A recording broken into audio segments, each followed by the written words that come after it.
Bale movie first look ಅನ್ನ ಬಿಟ್ಟಿದ್ದಾರೆ Shivraj Kumar sir ಅವ್ರದ್ದು. ಅದರ ಬಗ್ಗೆ ಒಂಚೂರು ಮಾತಾಡೋಣ ಬನ್ನಿ. ನನಗೇನು ಅರ್ಥ ಆಯ್ತು ಅಂತ ನಾನು ನಿಮ್ಮ ಮುಂದೆ ಪೂರ್ತಿ ಎಕ್ಸ್ಪ್ಲೇನ್ ಮಾಡ್ತೀನಿ. ಸೊ ಚಲೋ ವಿಡಿಯೋ ಶುರು ಮಾಡೋಣ. ಈ ಫಸ್ಟ್ ಲುಕ್ ಅಲ್ಲಿ ನನಗೆ ನೋಡಿದ ಮೇಲೆ ಏನು ಅರ್ಥ ಆಯ್ತು ಅಂದ್ರೆ, ಈ ಫಸ್ಟ್ ಲುಕ್ ಅಲ್ಲಿ ಫುಲ್ ಬ್ಲ್ಯಾಕ್, ಟೋಟಲಿ ಬ್ಲ್ಯಾಕ್ ಒಂದು ಸಿಟಿಯನ್ನ ತೋರಿಸಿದ್ದಾರೆ. ತೋರಿಸಿದ ಮೇಲೆ ನೀವು ಫುಲ್ ಹೈವೇ ನೋಡ್ತಿರ್ಬೋದು. ಈ ಹೈವೇಲಿ ಒಂದ್ ಸೈಡ್ ಕಾರ್ಗಳೆಲ್ಲ ಸ್ಟಾಪ್ ಆಗಿದಾವೆ, ಇನ್ನೊಂದ್ ಸೈಡ್ ಕೂಡ ಕಾರ್ಗಳೆಲ್ಲ ಸ್ಟಾಪ್ ಆಗಿದಾವೆ. ಮಧ್ಯದಲ್ಲಿ ಮಾತ್ರ ಮೂವ್ ಆಗ್ತಿರೋದು ಕಾರ್ಗಳು ನೀವು ನೋಡ್ಬೋದು.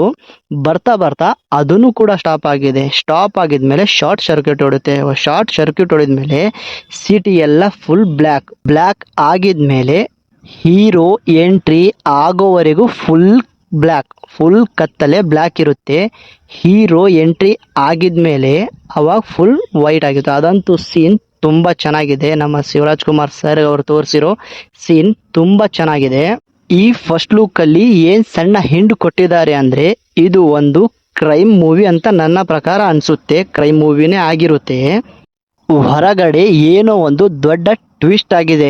ಅದು ಈ ಫಸ್ಟ್ ಲುಕ್ ಅಲ್ಲಿ ಏನು ಅಂತ ಹೇಳಿಲ್ಲ, ಬರೇ ಸಸ್ಪೆನ್ಸ್ ಆಗಿಟ್ಟಿದ್ದಾರೆ. ಏನು ಅಂತ ತೋರಿಸಲಿಲ್ಲ, ಹೇಳಿಲ್ಲ. ಹೊರಗಡೆ ತುಂಬಾ ಕ್ರೈಮ್ ಆಗಿದೆ. ಆ ಕ್ರೈಮ್ ಹೀರೋ ಕಡೆಯಿಂದಾನೇ ಆಗಿರೋದು. ಅದು ಒಳ್ಳೇದಕ್ಕಾಗಿದೆ ಕೆಟ್ಟದಕ್ಕಾಗಿದೆ ಅಂದು ಮೂವಿ ನೋಡಿದ ಮೇಲೆನೆ ಗೊತ್ತಾಗೋದು. ಅಷ್ಟು ದೊಡ್ಡ ಸಸ್ಪೆನ್ಸ್ ಇಟ್ಟಿದ್ದಾರೆ. ಆದ್ರೆ ಹೊರಗಡೆ ಅಷ್ಟೆಲ್ಲ ಆಗಿದ್ರೂ ಹೀರೋ ಮುಖದಲ್ಲಿ ತುಂಬಾ ಸೈಲೆಂಟ್ ಫೀಲಿಂಗ್ ಆಗಿದೆ. ಸೊ ಮ್ಯೂಸಿಕ್ ತುಂಬಾ ಚೆನ್ನಾಗಿದೆ, ಗ್ರಾಫಿಕ್ಸ್ ಕಲರಿಂಗ್ ತುಂಬಾ ಚೆನ್ನಾಗಿದೆ. ಫಸ್ಟ್ ಲುಕ್ ನನಗೆ ಇಷ್ಟ ಆಯಿತು. ಶಿವಣ್ಣ ಅವರು ಹೊಸ ಗೆಟಪ್ ಅಲ್ಲಿ ತುಂಬಾ ಚೆನ್ನಾಗಿ ಕಾಣ್ತಿದ್ದಾರೆ ಈ ಮೂವಿಲಿ. ಫಸ್ಟ್ ಲುಕ್ ಚೆನ್ನಾಗಿದೆ. ಸೊ ಈ ವಿಡಿಯೋ ನಿಮಗೆ ಇಷ್ಟ ಆದರೆ ಸಬ್ಸ್ಕ್ರೈಬ್ ಮಾಡಿಕೊಳ್ಳಿ.